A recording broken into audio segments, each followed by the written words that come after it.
Welcome back, everybody, to Badwick Drama News. I'm your host, Badwick, and I'm here making the news simple just like you. So for today's episode, we have 3 news stories for you today. However, before we get into all that, make sure you hit that like button, subscribe if you want to see more of this style of content, and comment down below your opinion on the stories we're talking about today.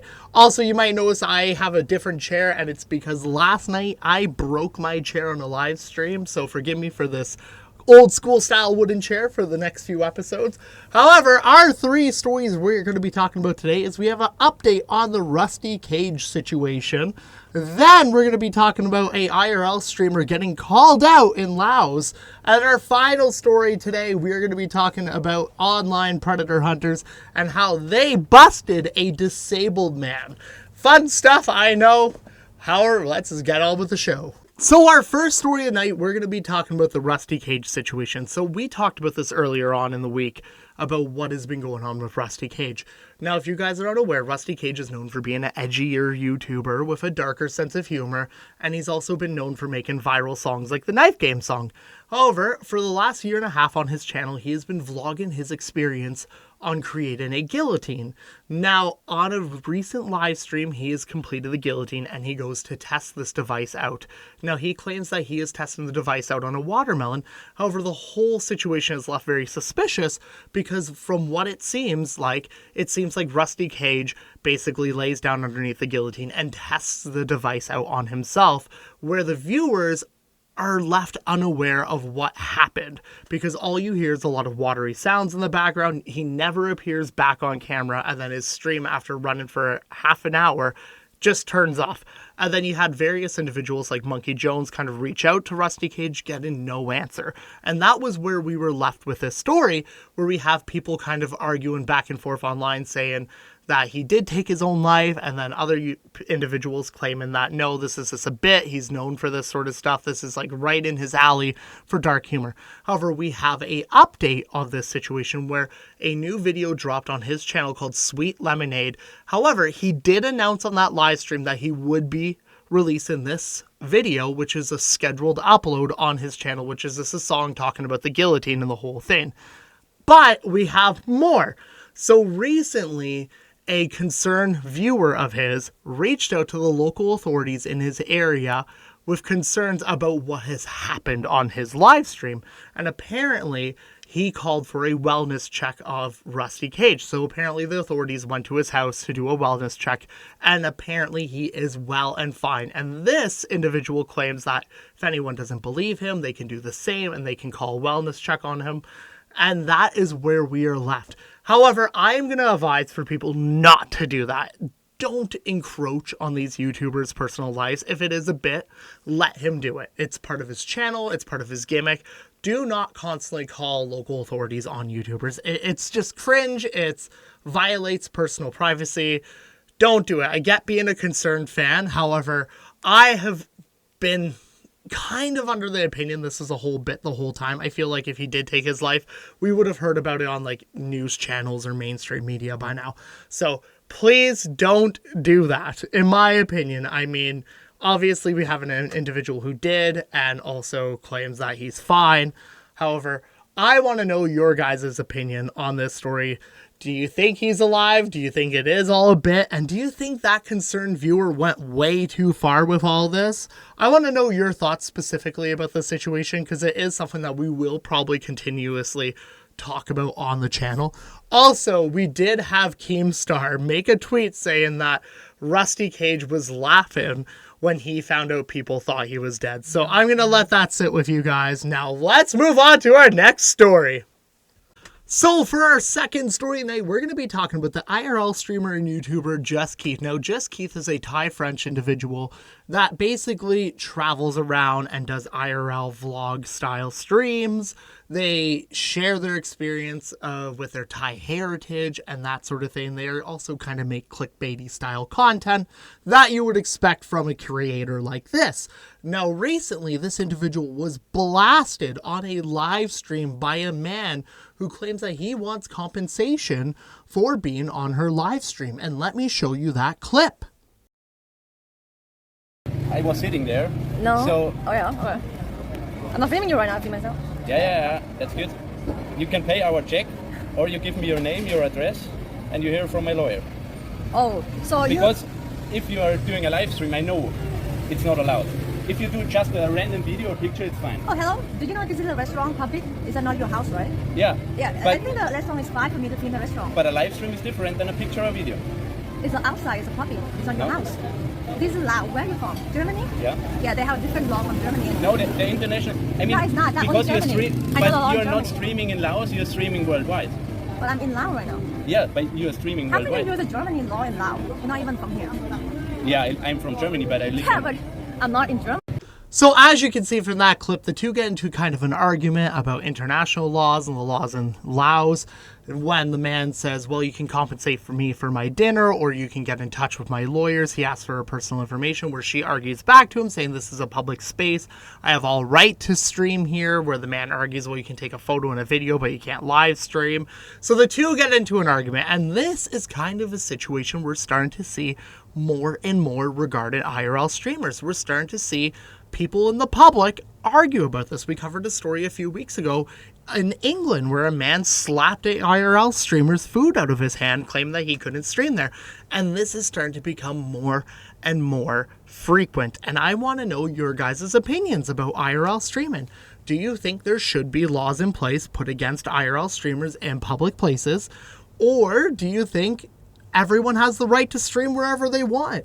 I want to know your opinions on this story, and do you think JustKeth should have the right to IRL stream in a restaurant publicly? Or do you think this man kind of does have a point? I think him going to like the lawyer route of this whole situation is a little extreme. But I do get the frustration where if you're just trying to have a dinner with your family and so on and so forth, and you don't want to be featured on a stream, it is kind of like an invasion of privacy. Let me know your thoughts down below in the comments. This is kind of a story and situation that we are constantly talking about on this channel, but I just want to know how you guys feel about the situation, and let us move on to our final story of the night. So for our final topic of the night, we're going to be talking about online predator hunters. So we have seen a rise in online predator hunters over the last few years because of how easy it is for minors to get access to social media and the platforms. This has in turn led to a massive amount of predators basically having communication and conversation with minors on the internet, and in some situations actually meeting up with these kids. Now, predator hunters basically go online, they pose as minors, and then they create these conversations with these predators in hopes to gain personal information, addresses of these individuals, in which they tend to confront these people IRL, and hopefully in most situations call the police, but then they also make it a form of content. Now, this has created a discussion around the ethics of all this, if this is actually considered content, and a lot of people hold a lot of opinions.